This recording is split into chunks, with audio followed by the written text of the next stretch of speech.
Alors cette vidéo s'adresse à des non-spécialistes, mais aussi à tous ceux qui souhaitent comprendre la programmation quantique.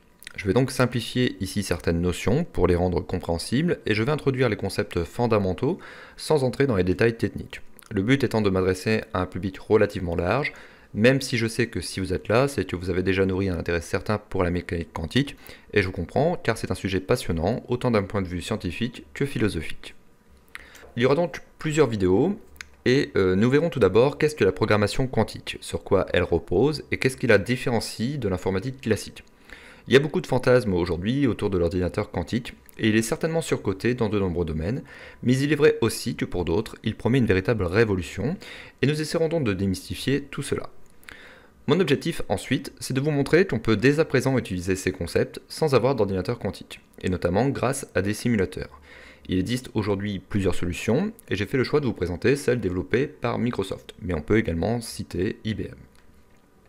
Nous verrons donc dans la seconde partie la présentation du langage Q#, qui est dédié à cet environnement. Je vous détaillerai les installations, sachant que c'est gratuit, et que vous allez donc pouvoir l'utiliser sur votre propre PC. Enfin, nous entrerons dans le vif du sujet avec la programmation. On verra comment fonctionne un algorithme quantique, et nous ferons également son implémentation. Nous verrons plusieurs exemples assez classiques qui vous permettront ensuite, je l'espère, de faire vos propres expérimentations. En guise d'introduction, j'ai choisi ce titre « Mécanique quantique, réalité ou simple théorie ». En effet, on dit souvent que la mécanique quantique nous questionne sur la réalité de notre monde, mais en pratique, nous n'en faisons que très rarement l'expérience. Prenons la figure 1. Admettons que je lance un caillou, et même si je ferme les yeux, je peux quand même déterminer où il va tomber.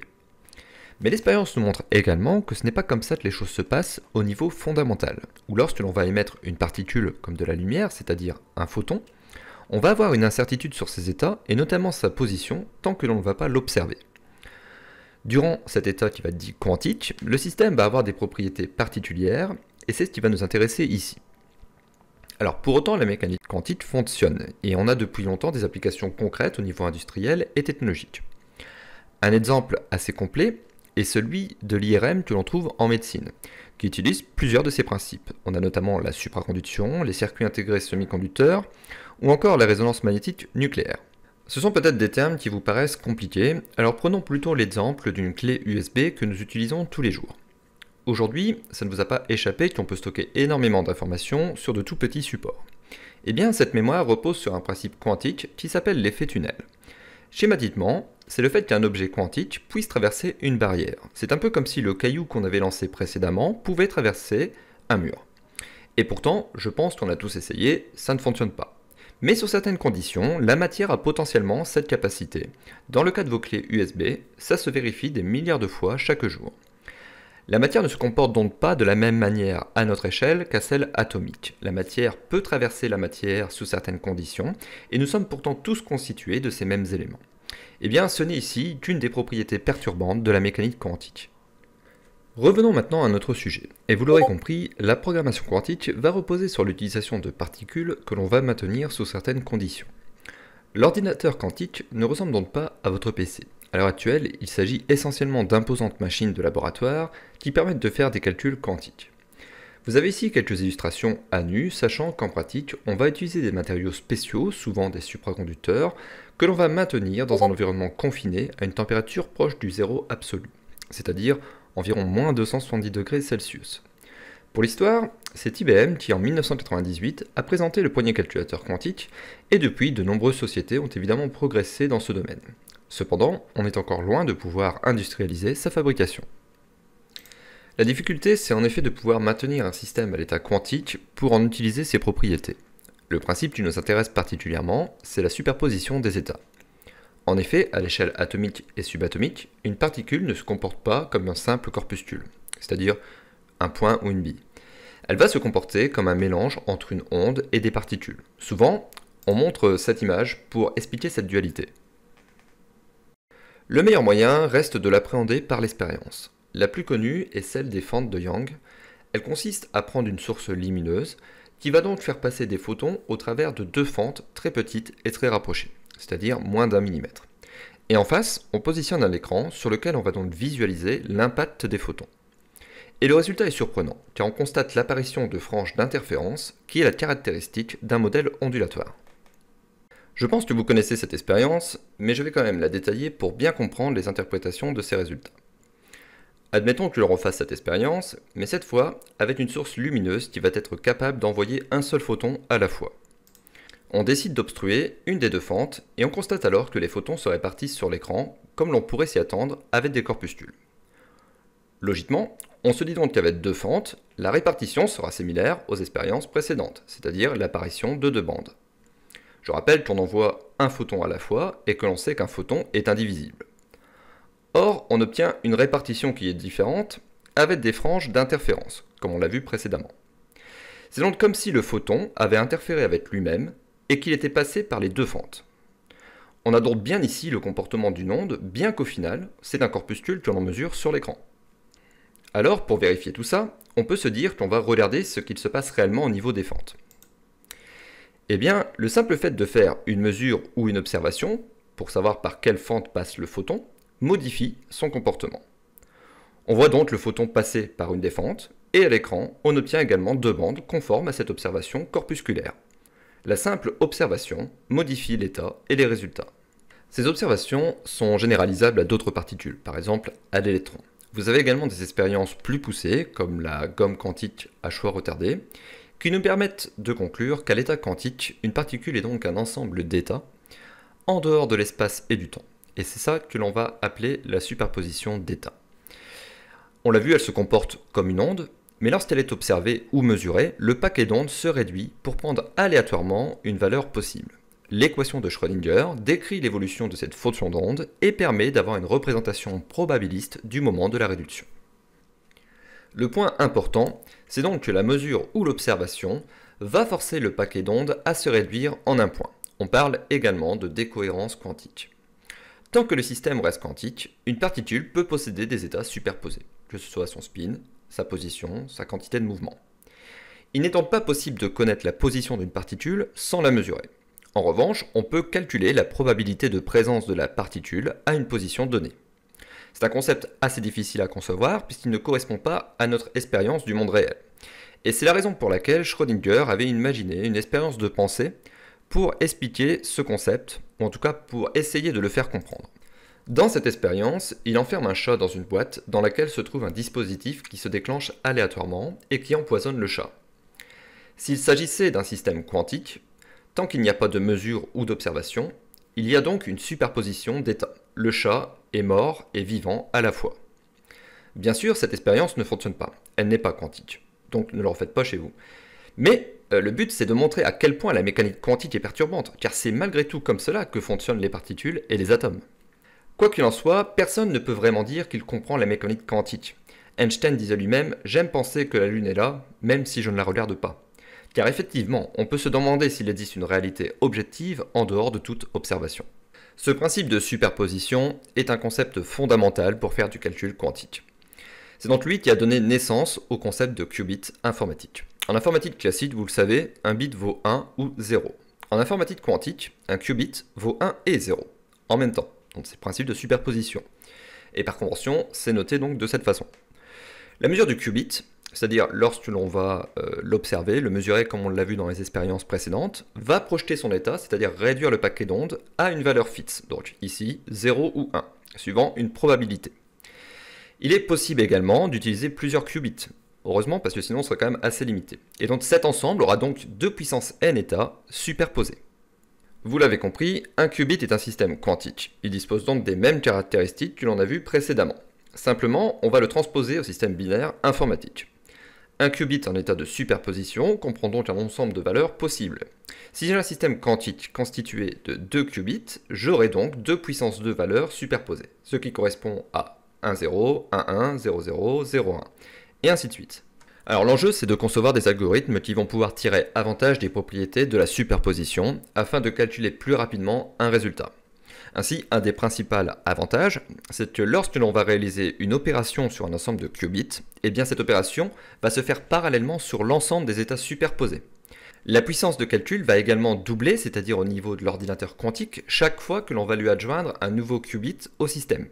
Donc ça, c'est relativement important. Aujourd'hui, c'est ce qui fait qu'il y a ce qu'on appelle la course à la suprématie quantique. C'est qu'on cherche à créer des ordinateurs quantiques qui vont avoir le plus de qubits possible. Donc ça, c'est une réelle difficulté pour avoir un système stable, compte tenu des conditions dans lesquelles il faut pouvoir le maintenir, et réussir à ajouter des nouveaux qubits sans créer de décohérence du système. Un calcul quantique va donc nous donner le résultat final le plus probable. Cependant, il faut donc aussi intégrer une certaine tolérance aux erreurs, qui peuvent être d'ailleurs liées à l'ordinateur quantique lui-même. Et c'est pourquoi il va souvent être nécessaire de réaliser plusieurs cycles. En fait, comme on est quand même sur un système probabiliste, eh bien, le fait de répéter des cycles vont nous permettre de confirmer la vraisemblance d'un résultat. Alors également, lorsqu'on va faire un calcul quantique, on ne va pas pouvoir, il ne sera pas possible de mesurer une valeur intermédiaire, sinon le système quantique va s'effondrer. Donc ça, c'est ce que nous avions vu lors de l'expérience des fentes de Young, lorsque l'on cherchait à regarder par quelle fente passait le photon, en fait, avant d'aller sur l'écran. Donc à partir du moment où on faisait cette observation intermédiaire, eh bien, on modifiait le résultat final. Et donc là, c'est ce qui va se produire, et donc on ne va pas pouvoir obtenir ces informations sur finalement comment on a obtenu le résultat. Donc par exemple, si on prend un algorithme qui doit répondre à la question « Est-ce que cet immense labyrinthe dispose bien d'une sortie ?» Donc l'algorithme va pouvoir, et donc là on est au niveau quantique, on va pouvoir très rapidement parcourir les différentes possibilités, grâce à la superposition notamment, et aboutir à la sortie et nous dire si oui ou non, donc finalement il y a une manière de sortir de ce labyrinthe. Mais par contre, nous ne pourrons pas connaître le chemin qui a été emprunté, puisque nous ne pourrons pas remonter ou observer les étapes intermédiaires qui ont permis d'aboutir à ce résultat. Donc ça, c'est à l'inverse d'un ordinateur classique, où là, on va avoir un parcours d'arbre, on va dire un algorithme classique qui va parcourir l'ensemble des possibilités du labyrinthe, jusqu'à trouver la solution, et ensuite, on va pouvoir remonter les étapes intermédiaires et nous dire, bah, voilà le chemin qu'il faut emprunter. Bon, par contre, cet ordinateur classique, évidemment, il va mettre beaucoup plus de temps, surtout si le labyrinthe est vraiment très très grand. Donc ça, c'est un point important, car il montre qu'on va pouvoir, plutôt qu'on ne va pas pouvoir penser un algorithme quantique de la même manière que sur un ordinateur classique. Ça implique de changer un peu son paradigme, et ça montre qu'il y a quand même des limites à ce qu'on va pouvoir faire, ou en tous les cas aux questions que l'on va pouvoir poser. La programmation quantique va donc être utilisée pour des calculs et des problèmes particuliers. Certains calculs sont aujourd'hui impossibles à résoudre, même sur les supercalculateurs les plus puissants. L'informatique quantique apporte donc une révolution dans certains domaines, mais ne sera pas pertinente pour les développeurs dans leur cadre traditionnel. Quelques applications sont aujourd'hui bien identifiées, tout ce qui va concerner l'intelligence artificielle, notamment l'apprentissage automatique, la santé, le diagnostic, la chimie, sur tout ce qui est structure moléculaire notamment, la cryptographie, les communications, la recherche opérationnelle, la finance, l'innovation expérimentale. Alors nous allons prendre un exemple, il s'agit d'ailleurs d'un algorithme que nous mettrons en pratique dans les prochaines vidéos. Il s'agit de la décomposition d'un entier n en produit de deux nombres premiers, tels que n égale p fois q, donc p et q étant les deux nombres premiers à trouver. Donc il s'agit du principe qui est utilisé actuellement pour le chiffrement RSA, donc pour tout ce qui concerne le commerce électronique, les authentifications, ou plus généralement pour la sécurité des données qui sont actuellement échangées sur Internet. Il n'existe pas aujourd'hui d'algorithme fini permettant de calculer P et Q pour un n donné. Et donc heureusement, parce que c'est ce sur quoi repose aujourd'hui la sécurité de nos échanges. Et la raison, c'est que le temps que prend cette factorisation croît exponentiellement avec la longueur de n. Donc à titre quand même d'exemple, il y a des algorithmes qui tournent actuellement et qui essayent effectivement de casser ces algorithmes face à cette valeur RSA. Et le 12 décembre 2009, pour un nombre de 232 décimales, c'est-à-dire 768 bits, il a fallu utiliser des centaines de processeurs sur 2 années de calcul consécutives. Donc, avec des longueurs de 2048 bits, qui est actuellement normalement la norme utilisée sur Internet, et plus, on considère donc que ce chiffrement est à l'abri des attaques par la brute force. Sauf que l'informatique quantique pourrait à terme permettre de dépasser cette limitation. Et il existe notamment des algorithmes quantiques, notamment l'algorithme de Shor, qui permet de factoriser en un temps non exponentiel. Donc les conséquences ne sont pas négligeables, puisque du coup, il mettrait à mal toute la sécurité. À titre d'exemple, donc l'algorithme qui avait été, ou plutôt le RSA 768 qui avait été trouvé, ça correspond en fait à ça. C'est-à-dire que vous avez une valeur RSA 768 qui correspond à toute cette suite de chiffres, qui est en fait donc la valeur n dans le cas de notre exemple. Et vous avez en dessous le résultat qui a été trouvé, c'est-à-dire la valeur de P et de Q. Donc vous voyez que évidemment, vous pouvez lancer des algorithmes sur vos ordinateurs actuellement pour essayer de trouver les valeurs, les nombres premiers qui vont correspondre à cette valeur RSA, mais vous allez mettre évidemment énormément de temps, enfin aujourd'hui c'est même impossible sur une machine individuelle, et de manière aléatoire c'est même inconcevable. Je veux dire, jouer au loto c'est beaucoup plus efficace. Alors pour terminer, d'autres concepts que je n'ai pas détaillés ici mais qui seront vus dans la mise en pratique. On utilisera également l'intrication, donc qui est un principe qui consiste à former un système quantique lié à partir de deux ou plusieurs particules. Donc leur état quantique présente alors des corrélations observables, c'est-à-dire que le fait de modifier l'état d'une des particules va instantanément impacter la seconde. Donc deux qubits, en l'occurrence ici, partageront donc simultanément leur état qui vont être corrélés. On a également la téléportation quantique, qui va permettre de transférer l'état quantique d'un système vers un autre. Donc ça va permettre en fait de faire un peu quelque part l'équivalent d'une copie d'un qubit vers un autre, sauf qu'il est quand même destructif en fait. Il va réinitialiser effectivement l'état du premier. Alors tout cela, ce sont des concepts passionnants au cœur de la mécanique quantique et qui dépassent, il faut bien l'avouer, notre compréhension. Pour autant, je pense que ça peut valoir le coup de faire l'effort, de se les approprier du mieux possible, car au-delà des questions existentielles, il y a aussi la promesse d'une révolution importante dans un grand nombre de domaines, et c'est ce que nous verrons avec la programmation quantique. Alors si ces questions vous intéressent, bien, je vous invite à les approfondir et à vous rapprocher des chaînes spécialisées qui vous expliqueront beaucoup mieux que moi les principes de la physique et de la mécanique quantique. J'ai jugé bon d'aborder ces sujets dans cette première vidéo, tout simplement parce qu'il me semble qu'il était nécessaire de bien définir ensemble un certain nombre de concepts avant de les utiliser en programmation quantique. Alors dans la prochaine vidéo, nous verrons justement comment manipuler concrètement les qubits dans un simulateur quantique. Et pour cela, je vous présenterai le langage Q#, qui permet de manipuler cet environnement. Voilà, je reste à votre disposition si vous avez des questions, n'hésitez pas à commenter, et je vous dis à la prochaine.